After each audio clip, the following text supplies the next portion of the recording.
I had been in a secret relationship with my brother's best friend for 7 years, and we were planning to get married. I followed the location and found his gathering. But as I reached the door of the private room, I overheard their conversation. "Ethan Shaw, your Cinderella is back. What are you going to do about that stand-in little sister?" He didn't reply. The atmosphere became tense, and another friend laughed. "It's impressive how bold Ethan is. He dared to pursue Adam's sister. Now he's used her up, and yet, Amanda is back. She left so decisively back then. She deserves to have a stand-in to irritate her." The next day, Ethan took me to Amanda's welcome banquet, showering me with affectionate gestures. But when Amanda ran out crying, he pushed me aside and rushed after her in panic. I returned home covered in spilled soup and burns, and opened the door to the study, one he never allowed me to enter. On the desk, their photo together was so conspicuous. My heart turned to ash, and I called my brother overseas. "Brother, I've made up my mind about the arranged marriage." "I agree. Emma Snow, have you been wronged?" My brother paused on the other end of the line for a moment, before his voice filled with deep concern. I forced a light-hearted smile, despite the bitterness rising in my throat. "No, I've just figured it out. I'm going to get married anyway, so does it matter to whom? Besides, I trust Mom and Dad's judgment. Even if it's an arranged marriage, I'm sure the candidate has been thoroughly vetted by you all." Only then did my brother let out a relieved sigh. His tone softened. "I'm glad you figured it out. When are you coming back? Do you want to meet him before making the final decision?" "No need. The sooner we agree, the sooner the company crisis can be resolved. You can start preparing for the wedding, and let's set the date for a month from now." "Got it. By the way, do you still have contact with Ethan? I heard his goddess is finally back. You should reach out to him. Maybe he'll have time to come celebrate with you and bring some good luck." I was surprised that my brother knew about Amanda. No wonder Ethan had always insisted I keep our relationship a secret from him. I lowered my gaze to hide the pang in my heart. "Brother, don't bother him. I'm not close to him." Just then, I heard the sound of the door unlocking. I said my goodbyes and hung up the phone. I looked up to meet Ethan's smiling eyes. "Not close to whom?" "Not close to you," I said honestly, but Ethan raised an eyebrow and mischievously pulled me into his embrace. "Really? Then tell me how you're not close to me. Are we not close enough, or have we not shared enough nights together?"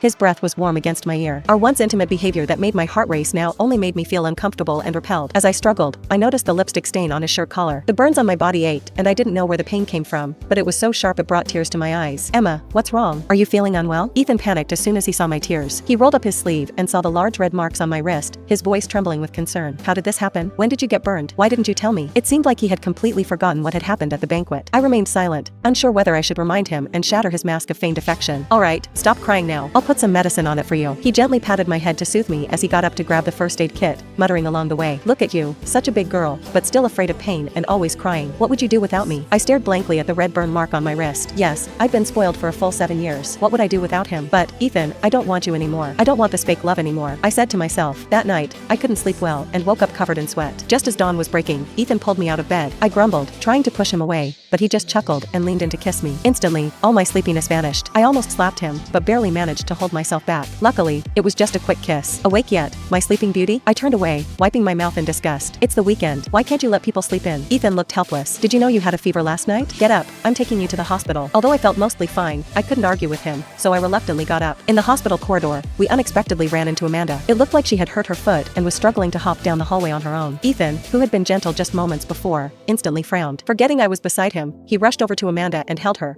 asking in concern, "What happened?" Amanda smiled at him, looking past him toward me. "It's just a sprained ankle." "What a coincidence. You two are here for a checkup too." Ethan's expression froze. He glanced back at me, his eyes shifting. "Yeah, my little sister here had a bit of a fever, so I brought her in for a checkup." I had grown used to being called sister by now. From the moment Ethan decided not to go public with our relationship, he introduced me as his friend's little sister, someone he was helping to look after. Only his closest friends knew of our true relationship. Amanda nodded. "She's staying at your place, so of course, you have to look after her carefully. You two go on. I need to head over there." She gestured toward the other clinic on the opposite side. Seeing her start hopping again, Ethan didn't think twice before scooping her up in his arms. "Let me take you over. Emma, wait here for me." For some reason, as soon as I saw Amanda, I suddenly felt weak, drained of all energy. I leaned against the wall, saying nothing. Ethan hadn't actually asked for my permission. After those words, he was already carrying Amanda toward the other clinic. The fact, no matter how well he acted, when faced with Amanda, genuine feelings slipped through, betraying the facade, and Ethan didn't even realize it. I forced a bitter smile, turned and walked to my own clinic. Apparently, it wasn't just in my head. After checking my temperature, I learned my fever was as high as 41.3 degrees C. The burn had become infected, worsened by my recent emotional stress, leading to a viral infection that required treatment. Out of habit, I reached for my phone to call Ethan, but stopped myself before dialing. Habit was a terrifying thing. I gave a self-mocking smile, put my phone away, William to get my medication, and headed to the 4 room alone. After finishing my 4, I felt even dizzier. I took a few steps and almost stumbled. Ethan still hadn't returned, no calls, no messages. Reluctantly, I decided to call him first, to avoid any misunderstandings. When he heard I was still at the hospital, he paused for a moment. "I'm sorry, Emma. I planned to come back for you right after taking Amanda home,